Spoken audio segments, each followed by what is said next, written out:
right. So you have a bachelor's degree from Howard University where you double majored in sports medicine and chemistry, as well as your master's degree is from the University of Southern California in global medicine and international health. How did you decide medicine would be the focus for your academic career? How did we get here? That's an interesting question. Growing up in a Caribbean household, education is at the forefront of everything. So, you know, my mom from my earliest days, I remember her being like, "You smart, you could be a doctor." And so that's when we think about lower income communities. It's always like, in order to make it out or like be something, and you always are encouraged to like pursue your academic career further. So I don't think my family ever thought of entertainment, because so many people want to do entertainment, but they just don't succeed in it. So, yeah, I mean, medicine, I wanted to do it. I wanted to be an orthopedic surgeon for an NFL team and get them back rehabilitated and back on the field in time for their contracts not to fuck up. So, yeah, I mean, but God had different plans for me, you know, but you can't run from destiny. Sure can't. So, with that, what inspired your transition from medicine to music? It was an unconventional, transition from medicine to music. I was always doing poetry. I did poetry since I was like 11. And I dropped a video online doing poetry in my car when I was 2 months from graduating from my master's program. And it went viral. I had 9,500 followers, and it went 8.7 million views viral. Wow. So from there, I started getting like ridiculous followers. It was crazy. I developed a thing called Lady Lundays, where I would like rap every Monday for like 6 to 7 months, and I got like 20,000 followers a month, recognition from some of the biggest stars ever. And I grew my following from 9.5K to 1.4 million organically. So it's definitely been a journey. Yeah. I love that. So talk about that. What helps you figure out your strategy while you're like, okay, I'm in this, I'm here now, now it's time to grow. What would you say was your strategy looking like to get you to 1.4 million? Definitely consistency. Consistency is key in anything. Developing something that is unique to yourself. I would say to any creative or just anybody who's looking to expand is, separate yourself from the crowd, figure out what is like notable to you, and really like lean into it.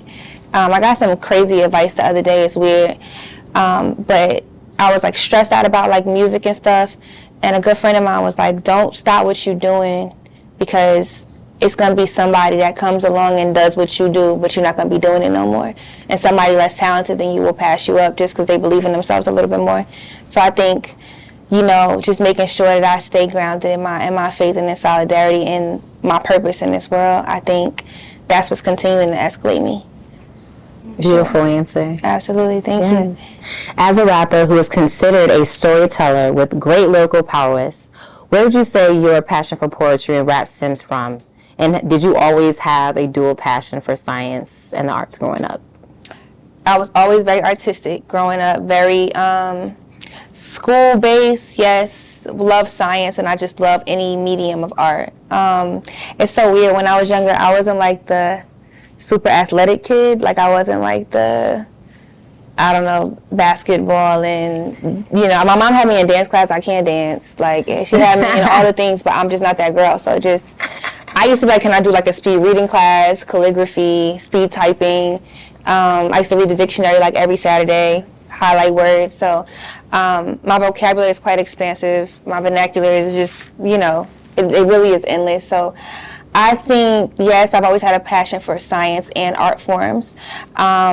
But I'm sorry, what was the original first portion of the question?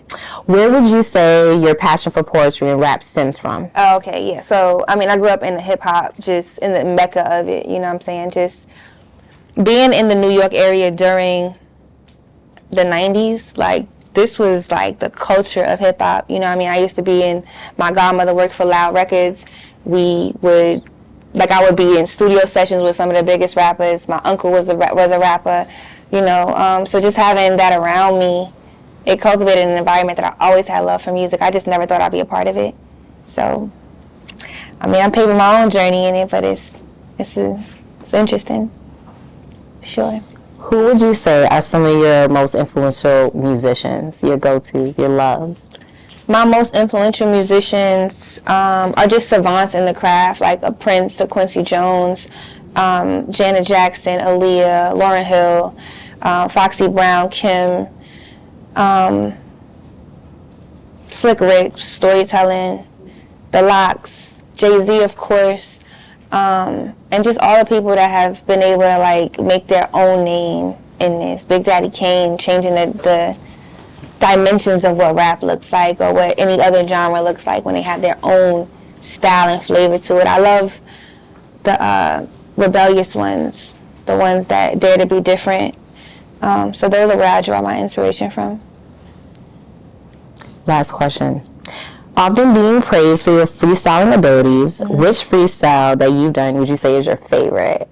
I have so many favorites. My freestyles are fun. When I think about like 2019 me, I'm like, oh yeah, that was a fun, carefree girl. So if I had to draw one from back then and from now, I would say back then it would be, it was the one that coined me the Aristotle of bravado. I had on like a little, I think I had on like a little orange thing.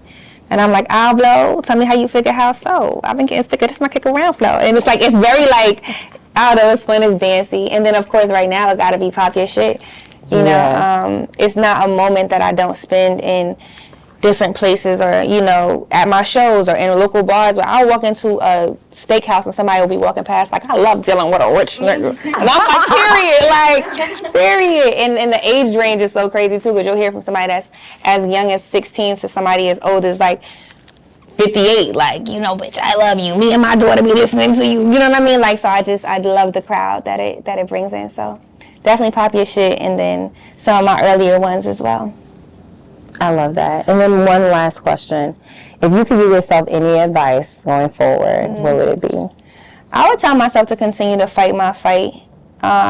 You know, life is difficult. There will be ups and downs.